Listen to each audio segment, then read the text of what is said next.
Hello, EShot Nation. Welcome to the podcast. Thank you for tuning in. If you are on Twitch right now, we are live doing episode 1. Joining today is my co-host, Zach Keo.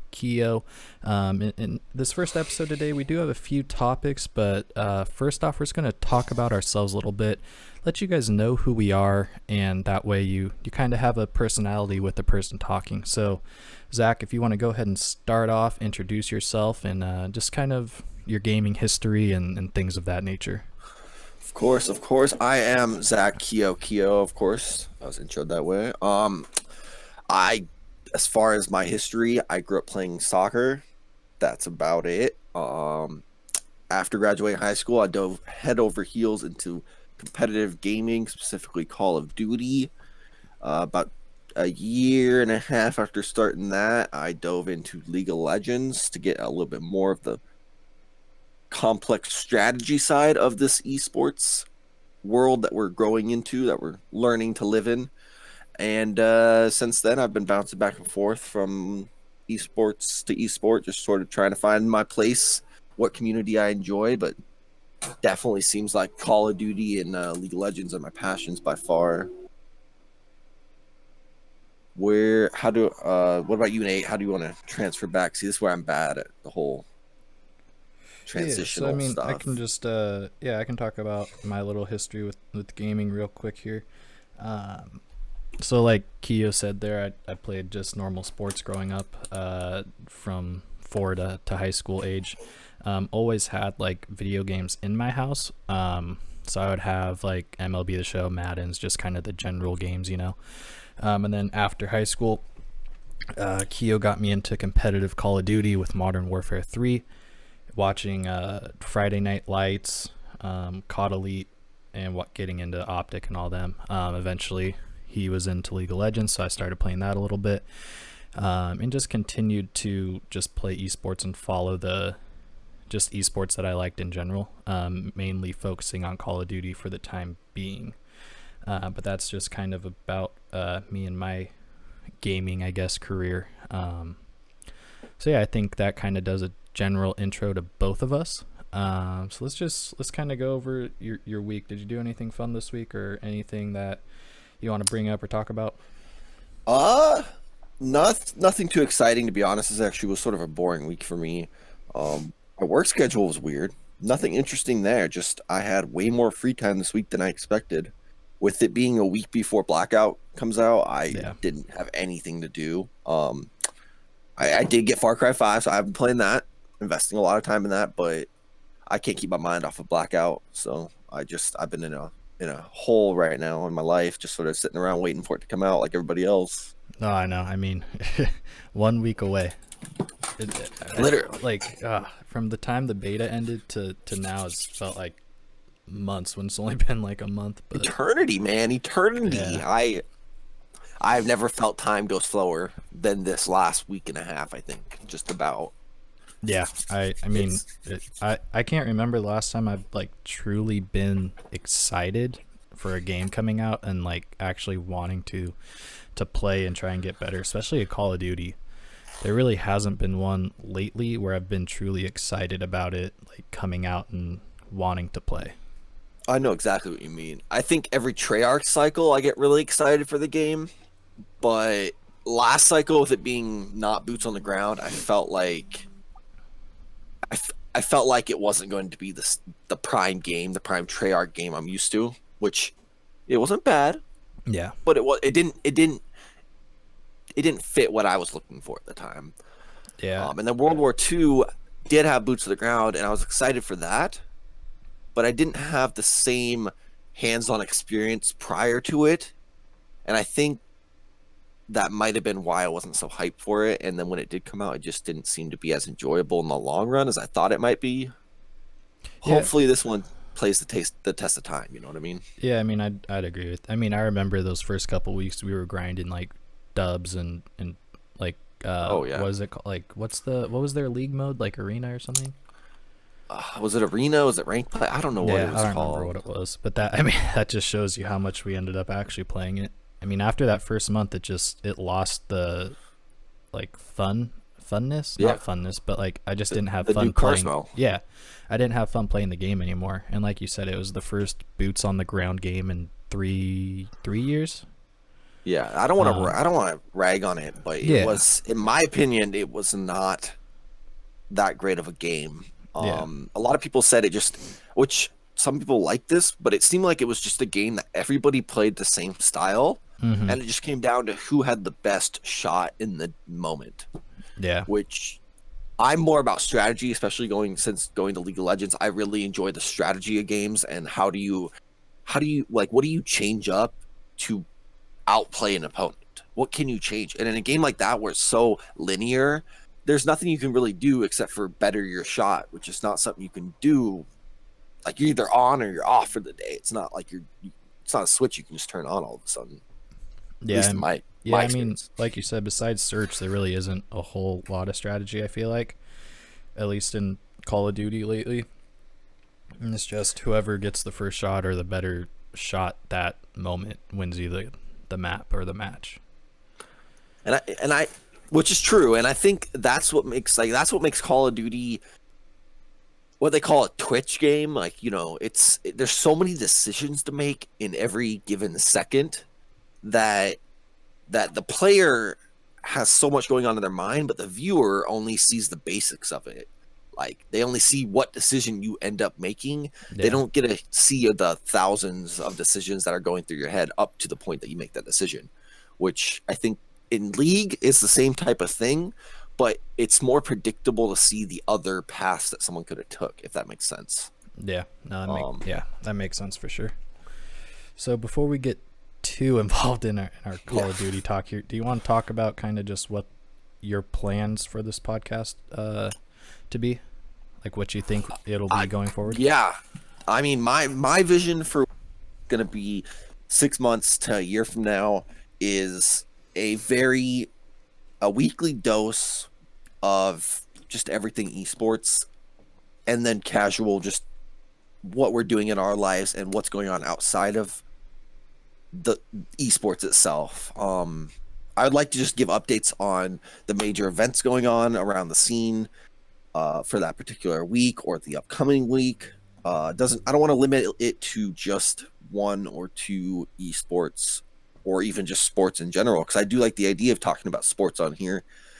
I feel like sports and esports, the longer we go, are going to have a closer place to each other. Mm-hmm. I think they're almost going to be seen as a rival for each other at some point in the near future, where there's you have sport fans and you have esports fans, and I'm not going to say that they can't cross, but there's going to be a little bit of tension there as one grows. So I like that idea of talking about both and giving the idea, because I know a lot of people like you're huge into sports and esports. Yeah, I mean, I think especially with the with like the 2K league, like how Yeah. 2K they're sponsored by the pro team, so that's a very easy way to talk about if like something in basketball goes on to comparing it to 2K league. Like it's an easy transition, I would think. Oh yeah. Yeah. But yeah, I mean, I don't think like I think it should still be called like EShot, but I think it doesn't have to just be esports like you said. Oh no, of course not. Yeah, no. It can be anything we want it to be at the end of the day, Yeah. so long as we don't forget Esports. our background of esports. Yeah. That's what, at least where I claim I come from. Yeah. No, that's fair. I can live with that for sure. Well, gosh, Which, go for it. Sorry. oh, I was just gonna say something that I want to touch on with the sports and esports is where with what I discovered last night being Thursday Night Football on Twitch.tv, Yeah. which blew my mind. What other events do you see? Do you see it being a limited selection of events like Thursday Night Football, or I don't know. I don't know what deals Amazon has made to secure that. Yeah. But like I say, do you think we'll see fights in the future? Do you think we'll see a paid service that you can watch the like, I don't want to call them one-time events, but these pay-per-view events, do you think Twitch is going to find a way to incorporate that into their system? I mean, I don't see why not, I guess. I mean, they'd have to obviously go through a bunch of legal things and things that I just don't know a lot about. But I mean, especially with UFC fights, like if you could find a way to, which I just don't know if the UFC would do that because they have their own like streaming online service. They do. That's true. Yeah. Yeah, so I don't know if they would necessarily do it, but if you could do like Bellator maybe, like if Bellator wanted to try and compete with the UFC and like expand their viewership, I think Twitch is a great way to do that. You'll get people that necessarily don't know what Bellator or like who fights in that organization. But if they were to partner with Twitch and you get like for me for instance, right? If I saw like, oh, there's Bellator fights on Twitch right now, I would probably click on it and see what that was going on. Oh yeah. I mean, that's So very much like me last night. I don't watch football ever, and I saw it on Twitch, and I sat there and watched 15 minutes of the fourth quarter because it was not 15 minutes in total, but 15 minutes of the time. Most of those commercials, but it was entertaining to watch it. I know I can watch it on my computer already, but to watch it on Twitch already, the site that I visit daily without doubt, was very cool to see. yeah, I mean, like you said, like Twitch is definitely a site that a lot of people visit every single day. And if they have events like that, like you just saw it and was like, oh, it's here, I'll turn it on real quick and watch a little bit of it. I think that's definitely something they need to consider going forward. Not Twitch because they already have the viewership, but other companies like MLS or MLB or fighting or something along those lines. Yeah, and I that's what I'm saying is like if they can find a way to do some kind, almost like Twitch Prime, but maybe more focused to whatever event they decide to do, I would pay a couple bucks to watch the fight on Twitch. I mean, I don't know how they make that work, but I'm sure they could find a way to incorporate it into some kind of subscription service or something if they were to do it more consistently. Yeah. But I mean, that also brings up the question: us as gamers, do we want to see sports invading our gaming area? I mean, Not on a daily basis. because I know a lot of people. Oh, sorry, go on. Go on. I mean, I think Twitch at the end of the day needs to stay with gaming. But if it's a once a week thing, I don't think that, like, here's the thing. Thursday night football is like, NFL is the biggest thing in the country right now. And Ninja still had 30,000 more viewers than they did. Yeah. Well, Tim, from what I saw, I don't know what you were looking at, but Tim the Tap Man was streaming it while watching, which is another thing I want to touch on. How like if people are allowed to do that now, I feel like that would be another way to bring in viewers because he had 30,000 by himself, and then the actual Prime Video or whatever was streaming the game regularly had another 40,000. So they were up there to like 70,000 total watching the game. Yeah. So, and I mean, I don't think Tim's going to stream every week 'cause he's a Colts fan and he was watching it to watch the Colts as far as I understand. Yeah. But I mean, it brings up that interest of like athletes who play are now starting to stream on Twitch. And I know that was sort of not a big deal, but it was a deal within the community of if these people should be coming on here and streaming, because some of them, as far as I understand, they weren't streaming games, they were just streaming themselves, like IRL stuff. If they're getting lots of views just because they were professional players in certain sports. And to me, I have no problem with that. Like, especially with the changes to IRL recently, I have no problem with Twitch allowing that. But as soon as, like you said, sports come in on a daily basis or on a regular basis, that isn't like a special event, then I feel like they're encroaching in the gaming territory. Though I have to see it from Twitch's point of view too, because they want to gather as many views no matter what is being watched. Yeah. So I mean, at the end of the day, it's a business for them too, and they got to do what's best for them in the financial state of it. Very true. Very true. Anyway, that's all I want to touch on with Twitch. Just getting that out of there with the sports combining with esports. It's a very interesting thing we're touching on. But yeah, I mean, I would agree. At the end of the day, it is interesting, and what they do it'll be very interesting to see what they end up doing for sure. Yeah, because I mean, Twitch itself is set up to be the next. I don't want to call it Comcast, but essentially, it is the provider of viewing pleasure live. And I know YouTube's been working on theirs, but it's not anywhere up to par. It's such a mess compared to looking at Twitch that Fwiz has some work to do. Let's just put it that way. He for sure.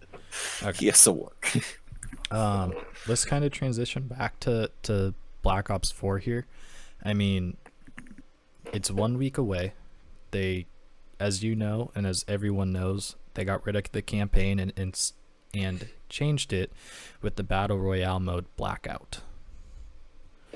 Which is exciting and very well received.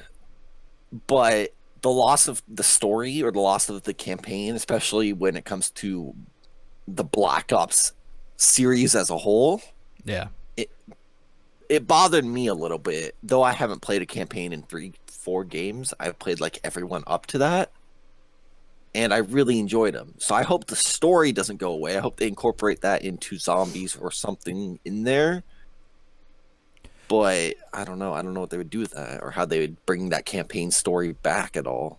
Yeah, I mean, at least from my point of view, I've played every campaign since, oh boy, at least Call of Duty 2 Big Red 1, I think. Like, even though I may not have like owned every single game at the time they were out, I've gone back and played them. So for me, like, that was very hard, I guess, to hear that they aren't having a campaign.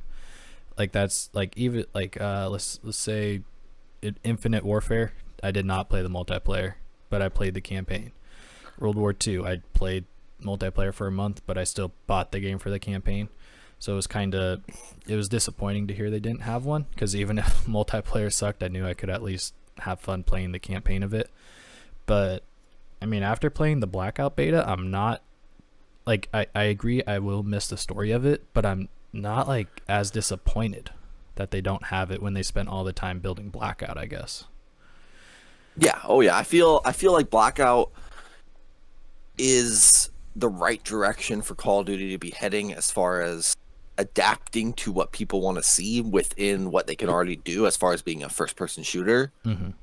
It interests me to see, and I mean, this may be going too far into just Blackout specifically, but it'll interest me to see how they change it throughout the year, and then coming next year, where does it go? Does it transfer to the next game?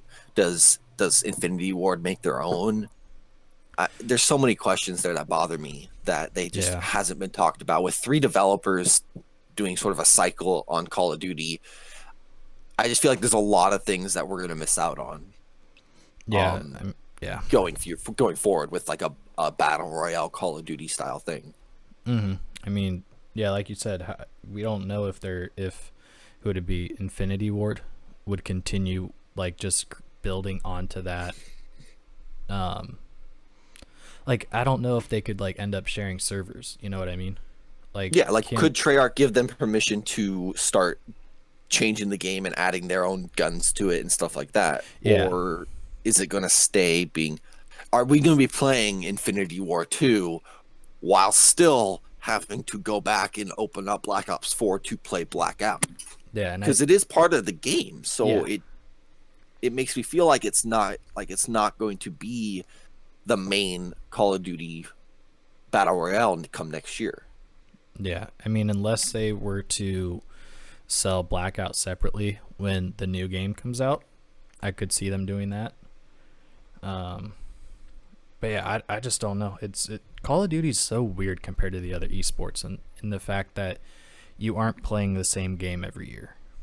Like, you aren't even playing from the same developer. Yeah, I mean, League of Legends is the same game. I mean, they'll change things and, you know, patches and whatnot, but at the end of the day, it's the same game. You still have the same champions, the same 5v5, same map. Like, none of that changes. Whereas, like you said, COD, you have a new developer, you have new maps, you have new guns, now they're going to 5v5. It's just. Do you want to dive in on that right now? Because I feel like that's the big talk. It's the 5v5.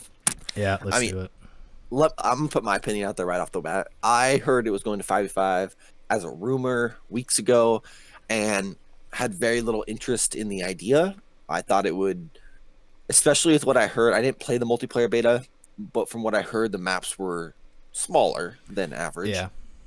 And so it led me to believe that they were either trying to speed up the pace of the game by having smaller maps and more people on the game, or there was something that we were missing. And as soon as I heard that public lobbies were going to 5v5, it all clicked. And it's something that now I am behind the idea 100%. I feel like it's the absolute 100% right move to do. Oh yeah, I mean, like you said, I mean, I agree, and I think a problem with COD in the past is public players are used to 6v6, so going to 4v4 feels like a stretch. But if both parties are going to be 5v5, I think you can get more of the public crowd into the competitive scene. And at the end of the day, like, Call of Duty was the only esport that was a 4v4. Everything else is 5v5. And realistically, yeah. Yeah. I mean, I guess you could throw like Street Fighter or something like that in there, but the main 5 core esports are all 5v5. And at this point, COD has to do something to just stay alive in esports, I think. Now, interesting side note, you did say, because I mean, you made a good point with every esport being a 5v5 team activity for the most part. Yeah. Counter-Strike, Overwatch, all of it. Yeah. Battle Royales, though, are all 4. Mm-hmm. Is that going to have to change to keep Battle Royales going? Is Blackout going to have to go from quads to squads and a full 5v5 type format? I don't think so. I mean, if you look at every Battle Royale up to date, they've all been 4s. So I think you can kind of keep the competitive side of games separate from Battle Royale, if that makes sense. Because you look at Fortnite, that's 4v4. PUBG, which is going to die here very soon, was 4v4. H1 was 4v4, or squad, like 4 squads. And there's such a different game at the end of the day. Like, competitive Call of Duty is going to be very different from Blackout, I think. Very much so. I mean, though it's going to run on the same, though it's mechanically going to feel the same, I think. Mm-hmm. It's. I mean, the distance you're fighting over is massive. It changes hugely. I mean, you could be sniping someone from hundreds of meters away in one, and the other one you maybe get 50 yards of space to shoot someone. Like, yeah, there's that difference that you got to watch out for. That the games are going to have to feel. The guns are going to feel different as far as like the damage they do per range and stuff. I mean, yeah, but at the same time, like, the boat holds 5 people. The chopper holds 5 people. Yeah. The multiplayer is now 5v5. All of a sudden, if let's say we're playing on a team of 5v5 and we want to go play some Blackout, now one person's left out all of a sudden. That to me that's actually a good point. Doesn't make sense. And no, I'm not going to say, I don't want to go out there and say Fortnite and PUBG have not been successful, and H1's the one for that, has not been successful with their competitive side. But we haven't seen a solid competitive battle royale take off. PUBG has its pro scene, sure. A lot of it's based in Korea or the foreign scenes because that's where the publishers are, and that's where a lot of the tournaments seem to be held, which League of Legends does that. It's just fine, no problem. I mean, the viewing makes it a little tedious for us over here on the west side, but it can be done. Versus Fortnite, which has this Fortnite skirmishes, which is going on right now. I know the fall just started up. They're live at the moment. Mm-hmm.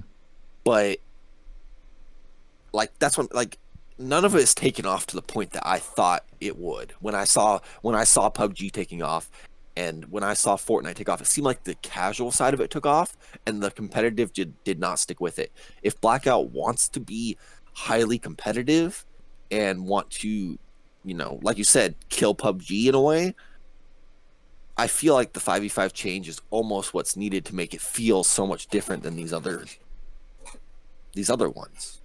Yeah. I can't argue. That's a fair point. I think also is like, if these developers want battle royales to be competitive, you have to figure out how the scoring works. Yeah.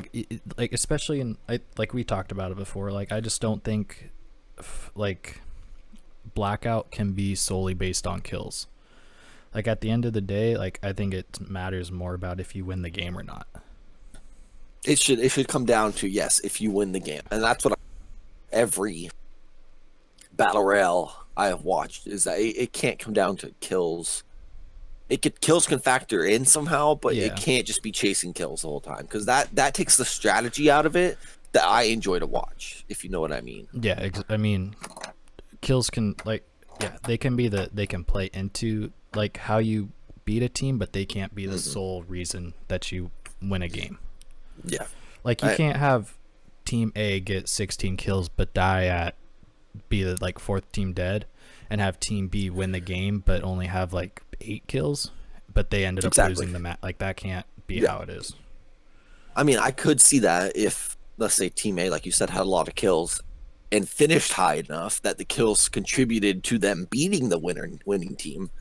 But yeah, like you said, it shouldn't be something that affects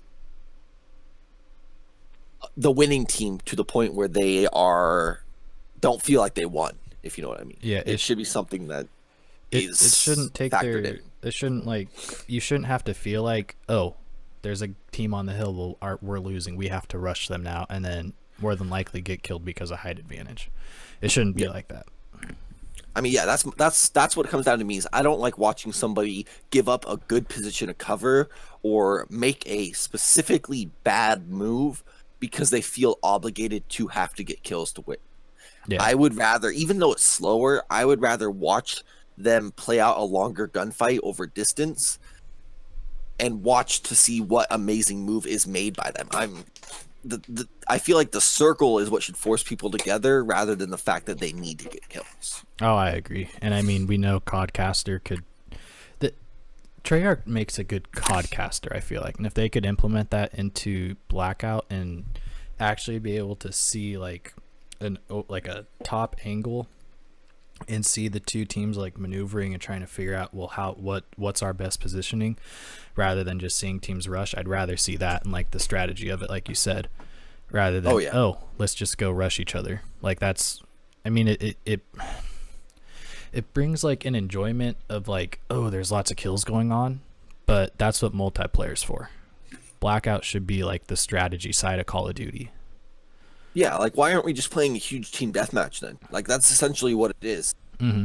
We're just queuing up to play team deathmatch with only one life, and that to me is not what I want to watch. I want to watch competitive, strategical play. Yeah, which Fortnite works a lot better for it. And at first I was very much against it in Fortnite. Now I'm finding that it's working better because that's such a fast-paced game in the way that you can just go from being in the middle of a field to in the middle of a castle if you're building fast enough. Like that, the way that game works with building, it allows for these huge fights to go on that essentially happen in 3 dimensions because of the building. Yeah. No, they're just so they're two very different games, and Blackout just can't expect to take Fortnite's style of scoring or play and be like, oh, we're the same game, we can just do what they do. Like, yeah, oh no, definitely cannot do that. Yeah, I mean, I think the first step is getting a ranking system. Mm-hmm. Like I want to finish a game, and if I did well, I want to feel like I accomplished something other than just placing. Let's say I place top 5. I don't want to, like, I'm gonna feel bad about not winning that game. Most likely, I made a decision that cost me that game. But at the same time, that top 5 should reward me in some way, other than just like the standard Call of Duty progression of, hey, I got a couple merits. I'm maybe got a level off of that. Woohoo! Like if I finished 8, 9, 10 kills in a game in top 5, I feel like that should be going towards me being put into a better, I don't want to say MMR, but something like that, some kind of ranking system that will allow me to show off, hey, look, I'm actually I'm gold in this game or something like that, you know? Like you're actually a top tiered player instead of just playing just kids that like the Christmas noobs. Like, oh yeah, you want to feel like you're actually good and like playing with good kids sometimes. Because that's something I've noticed specifically for me when I watch Fortnite is if I watch, for example, anybody from Ninja, Myth, Daquan, any of these really good players that know how to play, how to build and shoot, and how to balance that, it's not fun to watch them beat up on a group of noobs or to outbuild somebody and just beat them instantly. What I enjoy is when two good players are going that build off. They're sitting there building off intently. They have to think about every little move, and it's not just a blowout like that. That is enjoyable to me. Mm. And if you I'm trying to think how to put this into Black Ops term. If you don't allow there to be that gap, I feel like the game becomes too simplified, if you know what I mean. Like if the game, like I was saying about World War II, if it just comes down to gunfights, if it just comes down to who has the better shot than the other person, Yeah. it can prove who has the better shot, yes, but it doesn't allow for that strategy that, say, in Fortnite, will you edit in this moment? Will you not edit in this moment? That type of thing. And so I feel like that skill gap needs to be there somehow. And in Blackout, I haven't seen where that skill gap comes from other than just being like a better player than the other person. Yeah. But maybe it's all about using your perks at the right time. Maybe it's all about, like, we don't know what the meta is. We don't know where it's going to be. So I'm wondering, my question for the Blackout community is, yes, kills are important, but should we have a ranking system that includes, or should we have an MMR ranking system that includes kills? Should it be based off of kills in some way? I think they should. Again, I think they should play into it. But at the end of the day, I feel like it's placing. I feel like placements is what should determine how high or not you are. Yeah, I mean, if you're consistently placing top 10 in every solo you're playing, like, clearly you have a good strategy to get yourself to the late game. Yeah. But if you're finishing top 10 every time and you're not getting any kills, should you be rewarded for playing a, I don't want to call it camper play style, but I imagine if you have 1 to 2 kills every game and you're nearly top 10 every game, then I imagine you got to be playing some kind of slower camping play style. Yeah. Should we encourage that or should we not? Like, gosh, where's that line drawn? I don't know. I feel like we could go all day on it.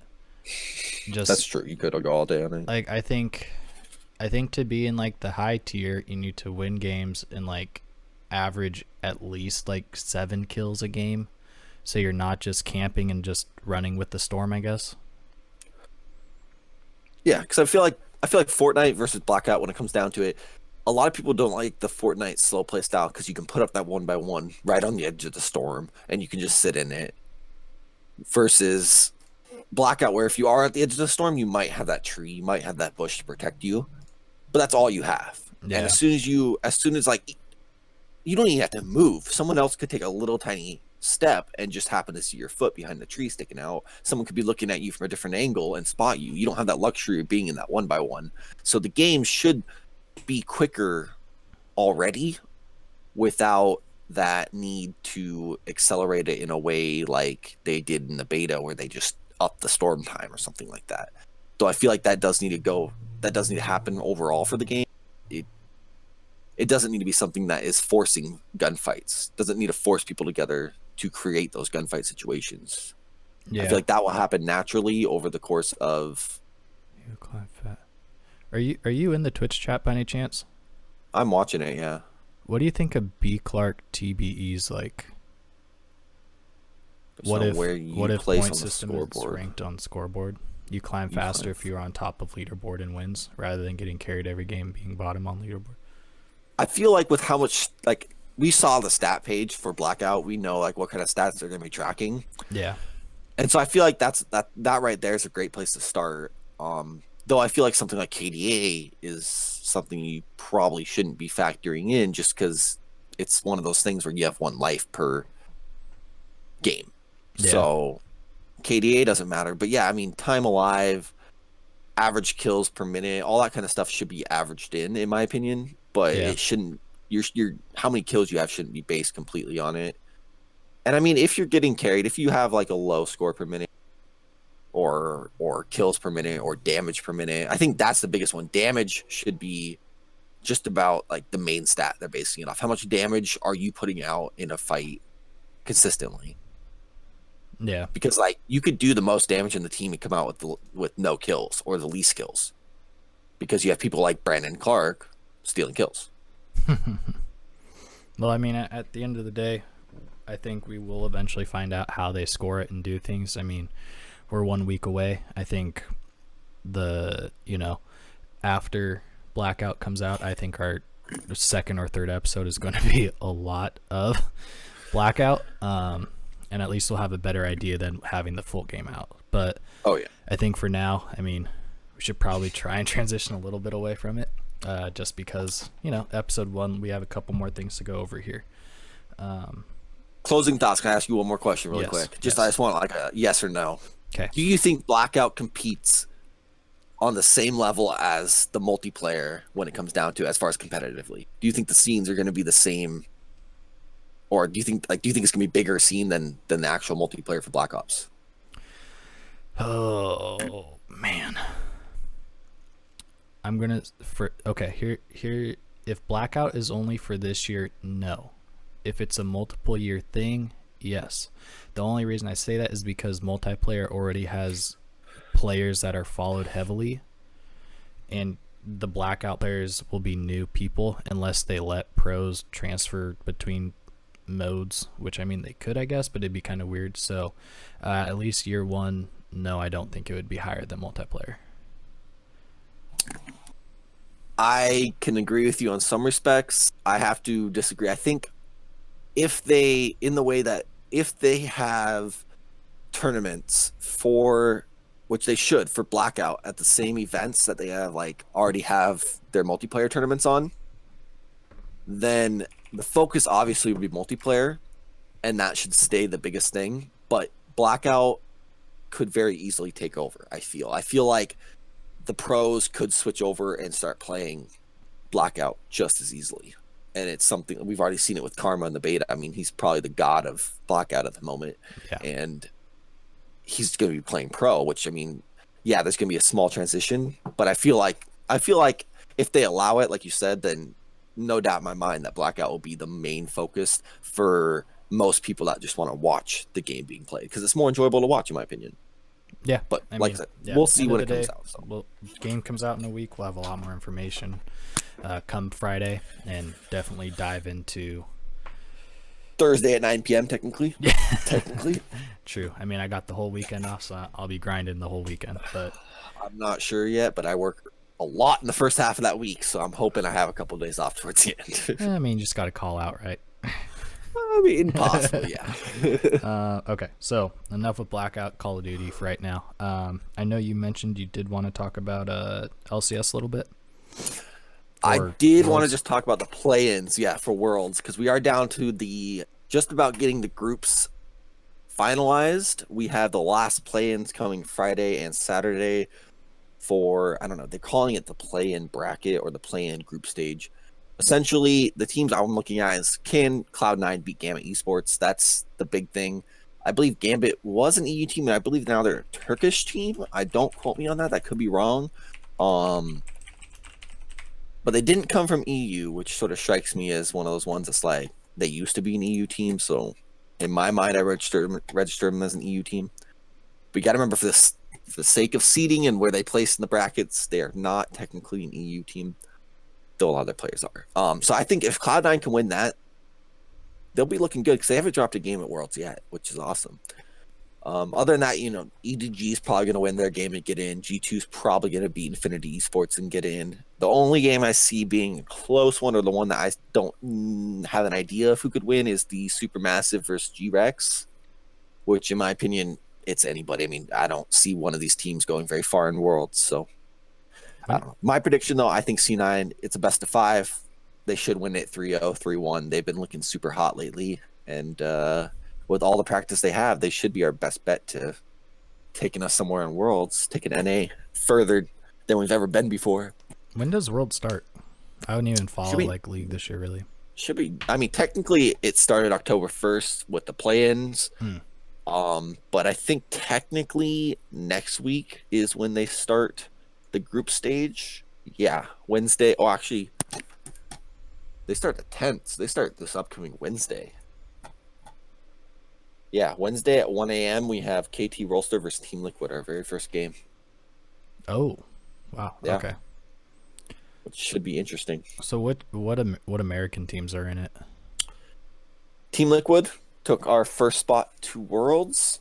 Hunter T took our second spot off of points, and Cloud9 ran through the gauntlet, aka they played one game against TSM to make it to Worlds. Gotcha. We have a solid 3. I think one thing I did want to ask you is, being someone that isn't directly in the League of Legends scene all the time, but having information about it, what do you think about this being the first year ever TSM has not made it as an organization to Worlds? Is that bothersome? Well, I mean, I don't. My chair is obviously okay. You can't see it. My chair is TSM, but I don't know. I mean, I think part of the reason why I did like watch like the LCS as much was because TSM was good and like I liked the players. Whereas this year when I heard like the rosters and everything, like I just didn't really know anyone, so I kind of lost interest, I guess. Like there's just so many many changes like every year. It's hard to kind of keep up if you don't like really pay attention a whole lot. Oh yeah. I definitely think this year was a big year for changes across the board for NA. Just because the franchising came in, we got a lot of new coming into this, and then sort of them being forced to lock rosters, not as a 5-man roster, but sort of as a 10-man roster, with them having their academy team being sort of the substitute team now. It in my eyes, I mean, I didn't watch both splits all the way through. I spent a lot of time watching the Hunter Thieves games though, and it seemed like this franchising thing will be better in the long run, especially with like how C9 did it, where they essentially played a 7-man roster all the way through. Like, they started the year benching their ADC or they started the last split, I should say, benching their ADC and their mid, their star players, and then by the end of by the point we're at now, they can sub in and sub out their mid laners for whatever purpose they want to accomplish. Yeah. Which to me is like, that's something that we haven't seen in esports, and it's something I'd like to see in other esports as well. Is this talk of a substitute, and if someone is playing bad, get a sub in there, get a change in, like that could shake up a roster to help them turn things around if they're doing bad. I mean, we saw it in was it the finals what we saw it, or was it the series against TSM that we saw it, where they switched out mid laners? I forget, but they switched out their mid laner and they ended up winning the next match, which was like huge. I mean, it's a whole turnaround.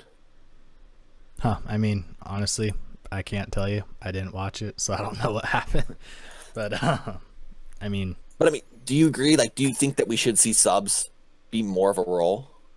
Oh yeah, I think so. I mean, let's say in any esport. Yeah, in any esport. Like, yeah, I think so. I don't see why not. I mean, if traditional sports teams can do it, why can't esport teams have like 1 or 2 subs or something? You know? Yeah, I don't see why not. Yeah, I feel like it's definitely something that is going to be looked at going forward. Sort of like coaches was a couple years ago, especially with like LCS. Coaches were never really a thing. They weren't allowed to interact on stage. Now they're part of every pick and ban. You see them on stage, like they're part of the announcement, like they are part of the team now. So, I mean, I don't want to go back to COD, but like COD could do the same thing, where coaches become more of a, like, in between the games, they come on, sort of touch on topics that the players might not be able to see from their perspective. And with that being implemented in League of Legends already with coaches, like the subs, like sort of the next step that they've taken on. And I'd like to see other esports, if it's, I mean, I don't know how much of CSGO they might do with this or other games, but it's definitely something that in the long run needs to become more prevalent in the scenes. Yeah. Because people do have bad days, and when bad days happen, you can't just play through them. I mean, at times it's better just to take the person out and put someone in there that might not be as good a quality, but might be playing better on that day. Yeah. That's my opinion on it. Yep. I would agree with you. I would. 100%.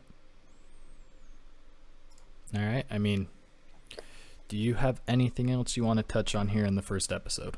I mean, we could go on about COD for another hour. I have a Yeah. lot more stuff I want to talk about with really EU could. teams being put into the scene and stuff like that. But I feel like that's something we'll save for next episode, as we've done a lot of talk about that already. Yeah, we really touched on Black Ops for this one. We really should get more finalization of rosters in the next, I'd say, 3 to 5 days, which would make it the conversation a lot more interesting to actually be able to talk about some of the teams other than the ones that we've already sort of slotted in the top 3. Yeah. Being they're the only teams that actually have given us a roster, so True. I mean, they do the 3 that showed us the rosters, I mean, look like they're going to be the best rosters. Yeah, which in the scene, it seems like with 16 teams, a lot of people think that the top 6 are going to be competitive, and then after that, the next 10 are going to sort of be like a fall off tier, like, you know, almost like sort of tier B teams almost. Yeah, it'll be interesting for sure. I mean, but we can definitely talk about that next week, and hopefully, I mean, the first tournament's in December, so they gotta start putting their teams together here shortly, and definitely talk about that going in the next episode. I mean, we could really just do a Black Ops episode, half Blackout, half multiplayer. I'm sure we will have played a good amount of both come next week. I mean, I don't know about you, but I'm not going to touch the multiplayer for quite a while. I mean, maybe like 1 or 2 games, but Blackout, man, that's what I want to get my hands back on. Yeah, no, jeez, for sure, I agree. Well, I mean, so just kind of to recap here, we did a little intro, talked about ourselves a little bit, our history with gaming and esports, kind of gave a little rundown of what we think the podcast will turn into. Of course, that can change over time or whatever, you know, we decide going forward. Obviously, we touched on Black Ops 4, and then finally you kind of broke into some Worlds conversation. I mean, closing thoughts here for this episode? I mean, I hope we have some interesting guests in the future that can give a different side to some of this, because we do agree on a lot of things when it comes down to it. So I feel like getting another perspective in there will make it very interesting. But as for now, I'm just excited to keep this going. Yeah, I mean, yeah, and if people want to join in for a little bit, just reach out. All of our, at least for the YouTube, contact info will be in the description. So just hit us up or wherever you know where we are at, and we will definitely get you on and have some interesting conversations about esports and anything else going forward. So I think with that pretty much wraps up the first episode here of EShot. And I mean, until next time, we'll see you guys in the next episode. Later.